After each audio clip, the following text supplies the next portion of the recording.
on the second season of Who Do You Think You Are? 8 of the country's most beloved celebrities embark on life-changing journeys, tracing their family histories. I'm on the hunt. It's not gonna be as easy as it looks on TV. They will travel the globe, following in the footsteps of their ancestors, in search of their heritage. This is an adventure, and I'm excited about the possibilities. There is so much more I want to know. Family mysteries will be revealed. Got my great-great-grandparents here. There are a lot of people who I want to talk to about this. And lives will be altered. He's a bigamist. Son of a bitch. Wow. Because to know who you are, Kind of opened my heart in a way I did not expect. you have to know where you came from. This moment of finding him was really more about finding the family that I do have. And that's a great gift.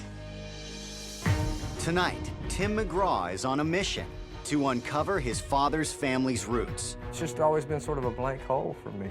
He discovers risk and reward, And this sort of is like their golden ticket. and finds some surprising connections Oh my gosh, there's George Washington. that help him define who he truly is. It's a true American story.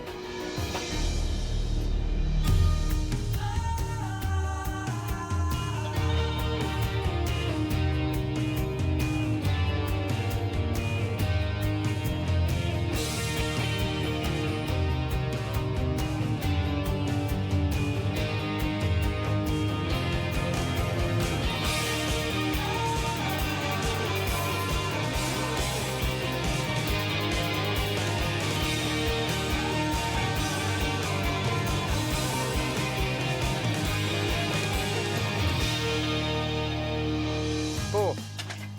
Country music superstar Tim McGraw lives on his farm outside Nashville, where he takes refuge from the spotlight and puts country living first. Good shooting there. How the West was won right here. Throughout his record-breaking career, Tim has won numerous music awards and received critical acclaim for his performances on the big screen. Tim's been married to singer Faith Hill since 1996, and they have 3 daughters together. But Tim's life hasn't always been so fortunate.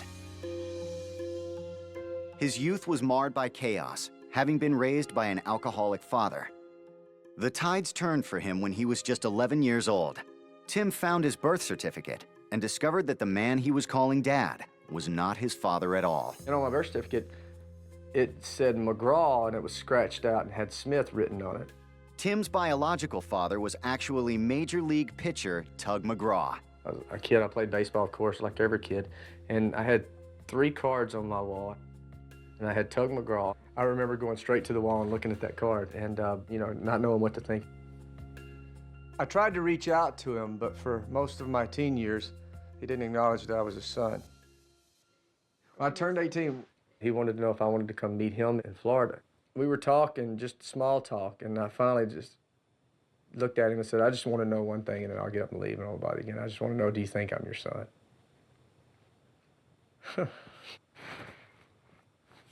And he said, yeah.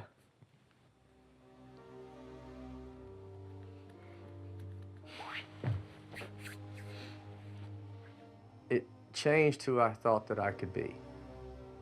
There was this light that I could hold on to that made me think that I could become something, or I could be somebody. There was something in me that I discovered that I didn't know was there.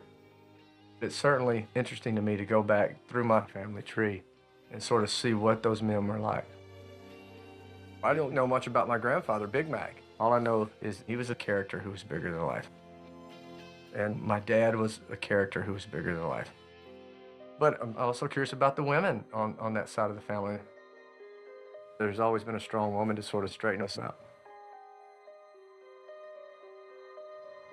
Tug died in 2004, so I'll need to start my journey with the closest relative to him, Tug's older brother and my uncle, Hank McGraw. I asked Hank to come here because he's one of the closest connections I have with the McGraw side of the family. So, dude, tell me, why do you want to get involved in something like this, is digging up all this stuff from the past? You scared what we might find out? Yeah. There's no telling what we're going to find out with these characters. Yeah, it's just always been sort of a blank hole for me. You know, I just didn't have any kind of idea of what went on besides, you know, knowing Tug was a professional baseball player until I met him and met you guys when I was 19 or so years old. I didn't really know anything. You know, I met Big Mac, and he thought I was Tug. He thought you were Tug. He was so bummed. And you guys look so much alike. And then, because I was playing guitar, and he was like, he kept saying, Tugger, I didn't know you could play guitar. Come over here. How long you been playing guitar? Yeah. Yeah, that was the first hookup. I have a bunch of pictures that might help us. See, that's something I want to see, because I have rarely seen any pictures of anybody on that side of the family. Well, there's some here. There's Big Mac. Oh, let me see that. I didn't know him very long before he passed away. Right. And you got photos of Big Mac's parents? Yeah. We have a few. Andrew and Ella Mae from Missouri, they like to say back there.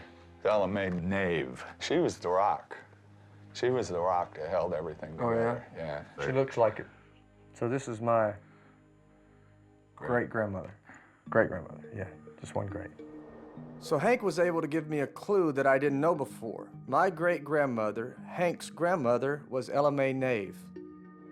I lived with Grandma until she died. And Grandma used to talk about family picnics in Lee Summit, which is just east of Kansas City. Well, I guess That'll be your next stop. a good place for me to start would be Missouri. Yeah, good luck up there. I hope you find out, you know, the secrets that, you know, that you're looking for, and let me know. I will. So, I'm off to Kansas City, Missouri to start my journey. According to my Uncle Hank, my great-grandmother Ella Mae Nave lived somewhere in this area. So I'm meeting with a genealogist at the public library. Hi, Hi, I'm Tim. I'm Kathleen. Kathleen, nice to meet you. I found out a little bit about my great-grandparents, about Andrew McGraw and Ella Nave. So I'm here to find out more about Ella, my grandmother. Well, I have a document here. Okay. Her certificate of death. Oh, wait a minute. It's got her parents' name, David Nave from Missouri and Amelia Chrisman. I got my great-great-grandparents here now. What is interesting about this is the Chrisman surname. The Chrismans were very instrumental in settling this area of Missouri, and we're pretty much the pioneers here. That's pretty awesome. Why don't I show you something? Uh-oh, computers are out. I'm scared. I'm kidding. I'm going to take you to Ancestry.com. Okay. Put in your ancestor's name there, This is going to be interesting. and you can just put in Jackson County. Okay. And you can see here A lot how of many stuff. Chrismans were here. And all these were the same Chrisman family? They were Chrisman all family? related. That's pretty amazing. With the information we found on all the Chrismans in my lineage, Kathleen was able to take me 8 generations back in my family tree to a guy named Isaac Chrisman. What I want to know now is, who is Isaac and where did he come from? Take a look at this. What is this? Okay, I'm looking for Chrisman. There's Isaac Chrisman. Sure. Right there. And this is a titleable list. What it was that the civil government in Virginia excised a tax on its men over the age of 16. Okay. This particular titleable list is from the Clinch River area in Virginia. And actually, there's a date on it. 1772. Yes. Wow, that's pretty amazing. So part of my family was here before the revolution, before we were a country. Exactly. So at least we've pinpointed so far, Isaac Chrisman was in the Clinch River area in Virginia in 1772. That's exactly what we know. Fantastic. I guess we're off to Virginia. Thank you very much for all You're the help. welcome. You set us in motion here. I'm 8 generations back in my ancestry already. We're talking about pre-revolutionary America, a time in history that included some of my own heroes, like Benjamin Franklin and George Washington. And now I have my next clue. Isaac Chrisman was in the Clinch River area in 1772, so I'm headed to Southwest Virginia to take a look at his land. This is a big family puzzle, and I'm getting excited to start putting the pieces together. Tim McGraw is searching back into his father's family history. He's now in Southwest Virginia, where his 6th great-grandfather, Isaac Chrisman, lived in 1772. It was pretty cool to go back so far, so quickly into my lineage and learn that I have ancestors from pre-revolutionary America.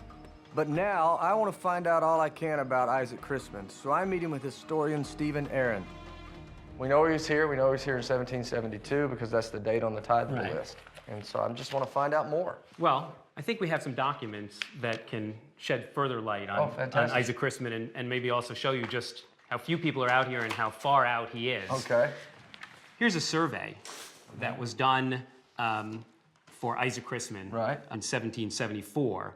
So this is land that he's had for a while, but he's just having it surveyed. He's getting it surveyed to make it legal. Okay. 220 acres. 220 acres. There's the tract. Right? There's the tract. Let me show you something else, too. Wow. We have here a map that was done in 1774 by Daniel Smith. Okay. Who's the surveyor. Right. I love these old maps. Yeah, this is a spectacular map. Wow. There's the Clinch River. Which runs through this valley. Clinch Mountains. Yeah. You can see here, this is Rye Cove or Cove Creek. Okay. Rye Cove is where his property is. What does that say? Donaldson's Indian Line. So is this like Indian territory? That's the idea. Now, we know... So you weren't supposed to settle past that? Right, and if you look, he's... Right on the edge. Right on the edge. Though, if you actually look, we have one other map here that might put that in a little context here. If you look at this is the line that's drawn of the Proclamation of 1763. Clearly, this line is considerably further east than where this property is. Than where this property or is. this line. Drawn by the British colonial government, the Proclamation Line of 1763 was a boundary agreement between the British colonies and several of the Indian tribes. To address the rising tension over the colonists' westward expansion, the settlers were not supposed to make their homes west of that line. 7 years later, in 1770, the Donaldson Indian Line was drawn as a result of a local treaty with a group of Cherokees, and it was much farther west than the Proclamation Line. By settling on the border of the Donaldson Line, Isaac Chrisman was putting himself at risk, living on land that many Indians still regarded as their own. This is really during a tremendous time of change when all this was going on. And Isaac Chrisman is right at the point of the spear. That's a great way to put it. He's right at the spear. Yeah. Isaac Chrisman had a tract of land that was really, really on the boundaries of Indian territory. So I'm looking forward to seeing the land, hearing more about what was going on at that time period and what was going on right in that particular spot. So we're going to go look at that piece of land that he owns. Not a lot of farming, to be done in this rock here, I think that's exactly it. I can see Isaac's wife right now. I can't believe you bought this piece of land. You fool, what are you doing out here? I wonder what he was looking to do then.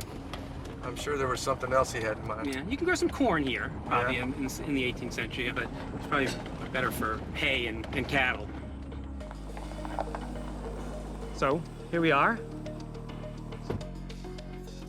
This is where Isaac Chrisman, your ancestor, would have stood 230 some odd years ago in 1774 when he was here. We would have probably, he was born in 1736, so he'd been late 30s, 38, 37, somewhere around there. Your age? A little younger than me, but yeah, Time of his life.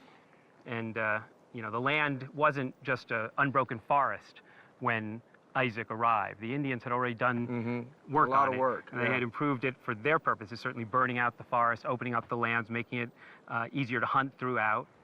Which is why it made it a piece of land to want to have. And you can imagine the people who did that work weren't so necessarily so happy. Yeah. But, I think we always have to remember that there were Indians here first. Sure, absolutely. And to be out here and you're so isolated in a lot of ways, dangerous.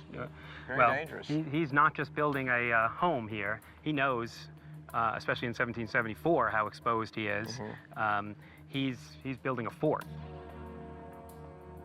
At this point, in 1774, I think most Indians still think they're in a position to defend this land. So he was in a pretty precarious situation. He's in a precarious situation. He's got that tough dilemma. If you're in the fort, you have relative security, but your livestock is outside the fort. Maybe your water supplies are outside the fort. So they could cut your food supplies off, your water supplies off, and you're just kind of stuck there, and it's just how long can you survive? How long can you survive? What happened to it? Well, I have a piece of information here that might actually shed some light. This is from August 26, 1777. Right.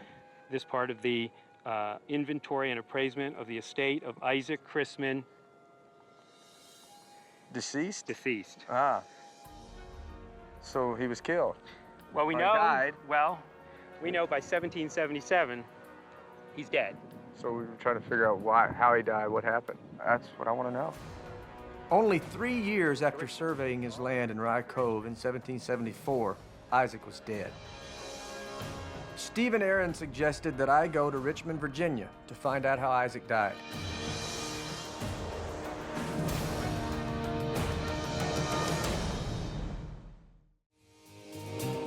Tim McGraw has just learned that only 3 short years after surveying Isaac's land in Rye Cove, Virginia in 1774, his 6th great-grandfather was dead. Now he wants to know how Isaac died. Tim is at the Virginia Historical Society in Richmond to find out the details of Isaac's untimely death. Isaac Chrisman died around 1777. Now I'm curious to find out what happened to Isaac. Well, I think we can help you out a little bit there because we do have a document called the Bickley Report, made by a militiaman who was stationed in this part of Virginia in the mid-1770s. Oh, wow. So during the same time? Yeah. And he left behind his own reminiscences of what he saw going on. And see if you can read in here. Summer 1776. According to this report, an alarm went off in the Rye Cove area to alert the settlers that Indians were in the territory. They were ordered to evacuate because it was just too dangerous for them to stay. The men and their families, and probably even my ancestor Isaac Chrisman, were told to head east and go to a safer place, Blackmore Fort. It was bigger, better fortified, but people who had property like Isaac Chrisman wanted desperately to tend their crops. When they went out to check on it, they did so at their own risk. That was the problem. The virtue of the fort was Indians rarely attacked a fort dead on. They just didn't have the firepower to do it. But they lay in wait for you, ready, able, and willing to attack anybody who decided to leave for any length of time. Wow. Senior archivist here has brought a document called the Reminiscences of Western Virginia by the militiaman John Redd. Oh my gosh, look how old that is. When was this written? This was written in the 1840s. So this would be 70 years or so after Isaac died. Exactly. Yeah. Person that you're particularly interested in. Okay. Isaac Chrisman, he had built a fort sometime before, and while we were gone to the Indian towns, Chrisman and 2 of his family members were murdered by the Indians. Local legend suggests that one summer day in 1776, Isaac Chrisman took 2 of his sons that were there in the fort with him at Fort Blackmore back to Rye Cove to check on his crops. And on the way back, he was murdered by what we think was a band of Cherokees. Wow, he and 2 of his sons were killed in that general area that we were at. Very close to where you, walking the ground yesterday. Where we were walking around yesterday. You know, of course you feel bad for the guy, but at the same time, you sort of think that he knew what he was getting into. I mean, he was encroaching on their land. He was sort of out on the edge where not a lot of people were. He sort of playing with fire. I guess for me, what I want to do is maybe go back further and see what Isaac was doing before this and see where he came from. This is a simplified family tree. Okay. You can see that Isaac was the son of Jacob and Mary Magdalena Height. Okay. And his grandfather was a man named Yost Height. Yost Height. Yost Height. Okay. Who was a incredibly prominent, well-to-do landholder in the Shenandoah Valley. I want you to take a look at some of these land deeds we've had pulled here, mainly from the 1730s and 40s. That's a lot of land. Take a look at just some of the individual transactions. Okay, 120 acres here, 7,000 acres, 1,000 acres, another 2,000 acres. These are huge, 62 acres, 300 acres. Do we know how he acquired all this land, where his wealth came from? I think you're going to probably need to go to the Shenandoah Valley to find that out. Oh, really? Okay. Enjoy the rest of the journey. Thank you. You bet. Appreciate it. Thanks for all the help. I just found out that Isaac's grandfather and my 8th great-grandfather was Yost Height. Given that Yost was a landholder like Isaac, it seems like Yost's entrepreneurial spirit was passed down to his grandson. So now I'm heading out to the Shenandoah Valley to see if I can find out more clues about my 8th great-grandfather. I'm meeting with Warren Hofstra, an expert on the history of the Shenandoah Valley. Your ancestor, Yost Haidt, played a very important role in the settlement of the Shenandoah Valley. Well, I know that I saw a lot of land grants. I'm curious about how that all came about. I can tell you that Yost Haidt was able to acquire land orders for 140,000 acres. Wow. From the colonial government of Virginia. Wow. I have to tell you something. He didn't actually own the land. Mm-hmm. What he had acquired from the governor of Virginia was the authority to distribute up to that amount of land to settlers looking for land. And by the requirements placed on him, he had to find one family for every 1,000 acres in the land orders. Mm-hmm. So he had to go find these families who were willing to move out here, which was the frontier at that time, to move out here and settle 1,000 acres. That's right. But you think about it, once he met that requirement, he could acquire some of the land himself, and he did become one of the largest landloaders in this entire valley region. Wow. When I looked at the breathtaking expanse of land in the Shenandoah Valley and the extraordinary role that my 8th great-grandfather played in the settlement of the West, it really hit home. My place in Nashville is about 800 acres, but that's nothing compared to the tens of thousands of acres of frontier land that Yost developed. You can understand why someone would come over a ridge and see this and think that this was the promised land. Now that I know that my 8th great-grandfather was something of a real estate mogul, I want to find out everything I can about his rise to the top. So Warren and I are off to Washington, D.C.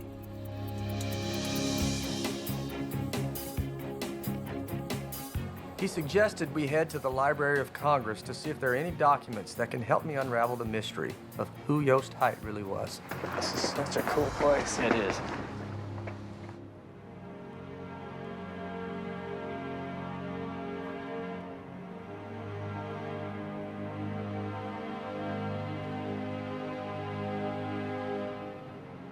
Oh my God, goodness gracious.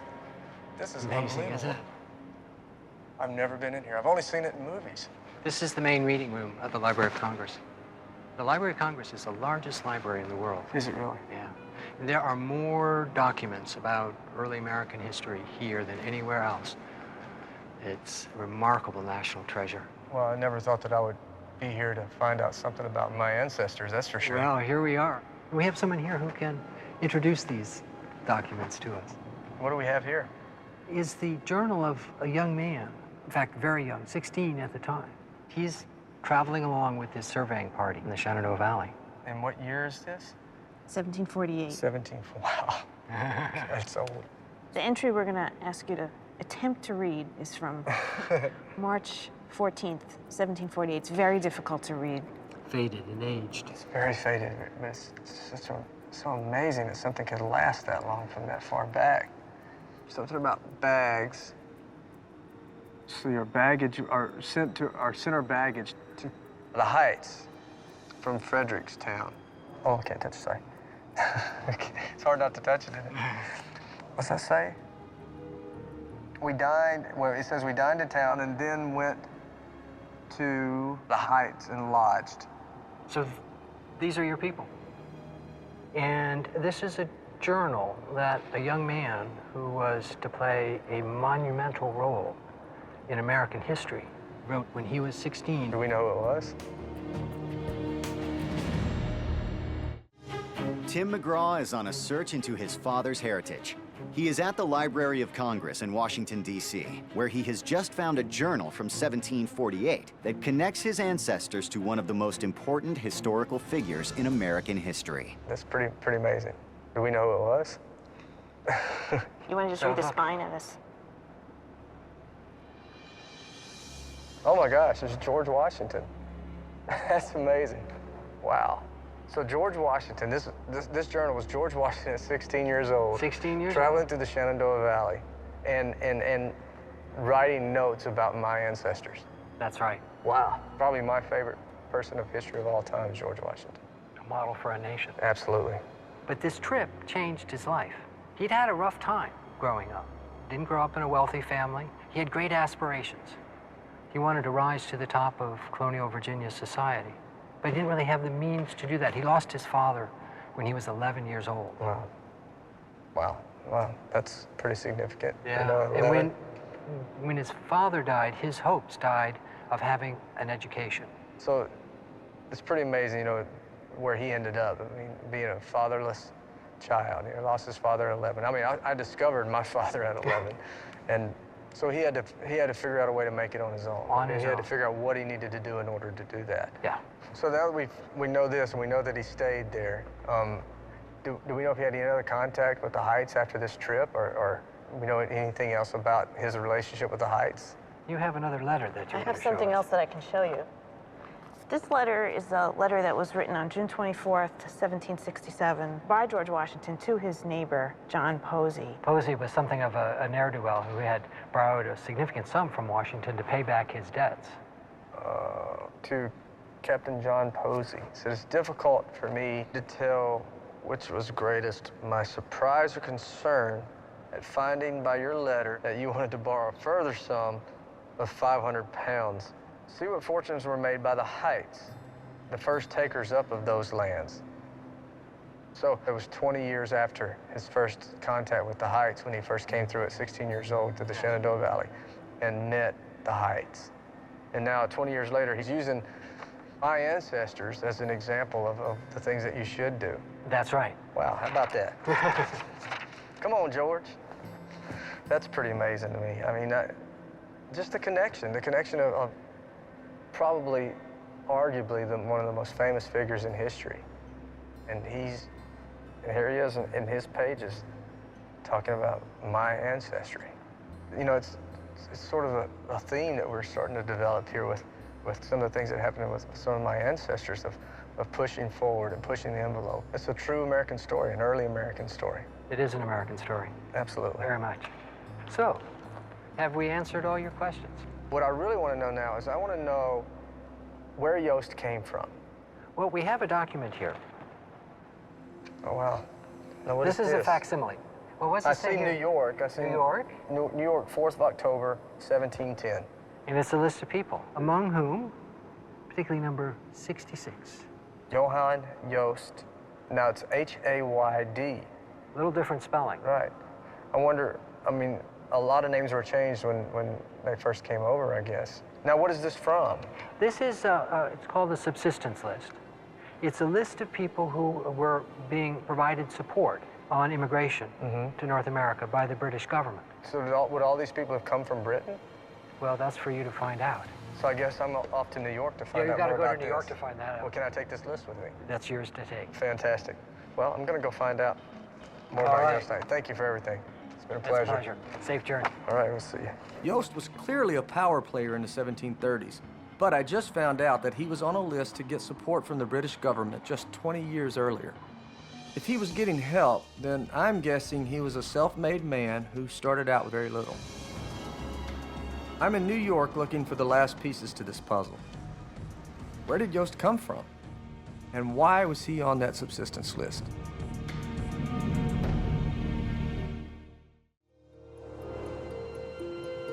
Tim McGraw has just discovered that his wealthy, land-owning 8th great-grandfather was actually getting government assistance from the British in 1710. Tim is meeting with Phil Odderness at the New York Public Library to try to find out how Yost Height went from rags to riches. I've got this list that shows Johann Yost Height, and I'm told this is some sort of subsistence list.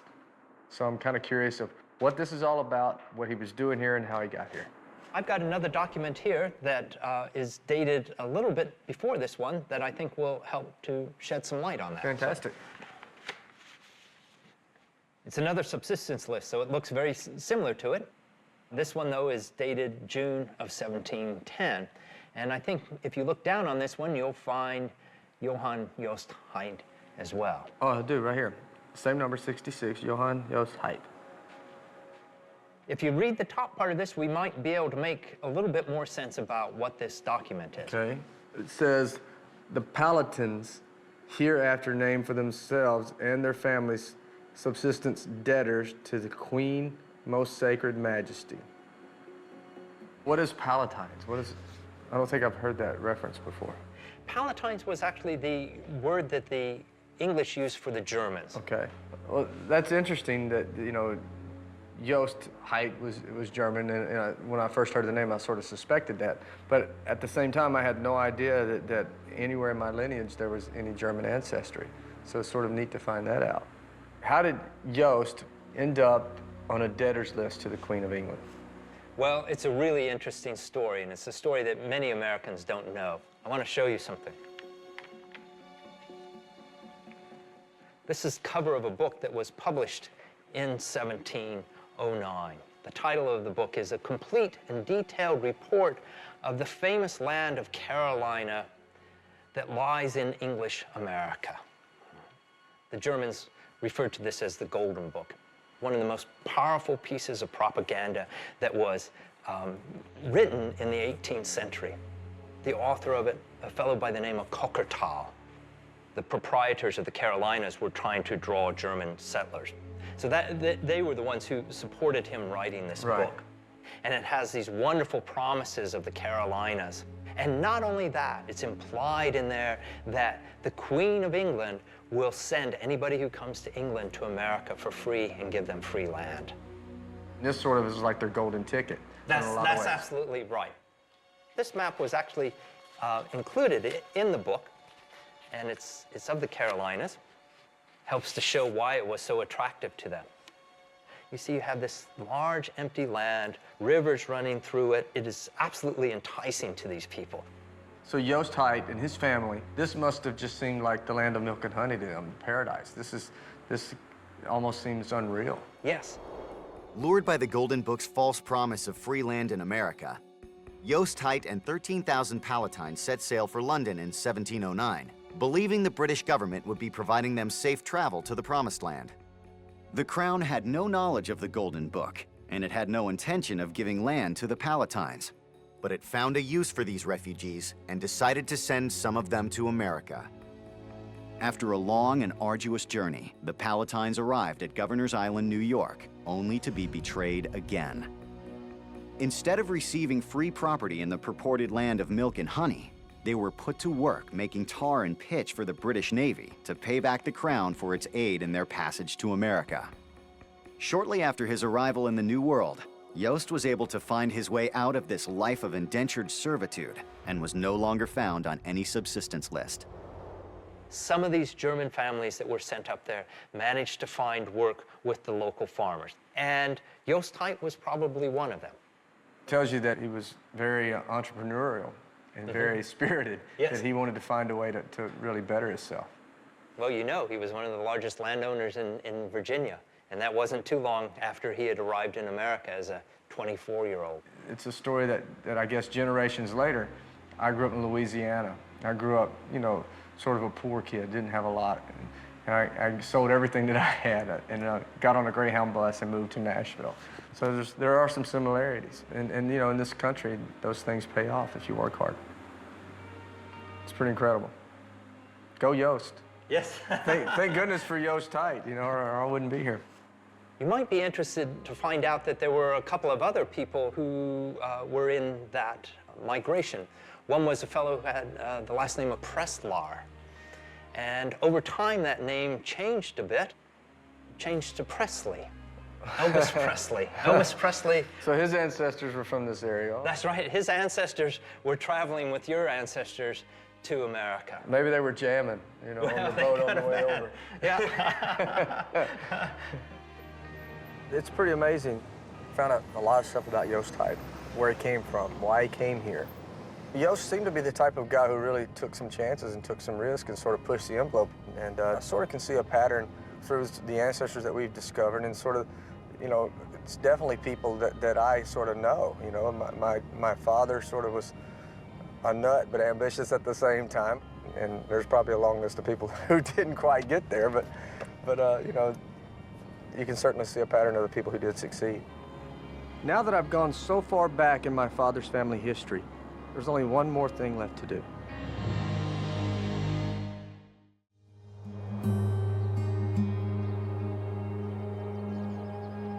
The search through Tim McGraw's family history has taken him from Nashville to Missouri, to Virginia, Washington, D.C., and New York.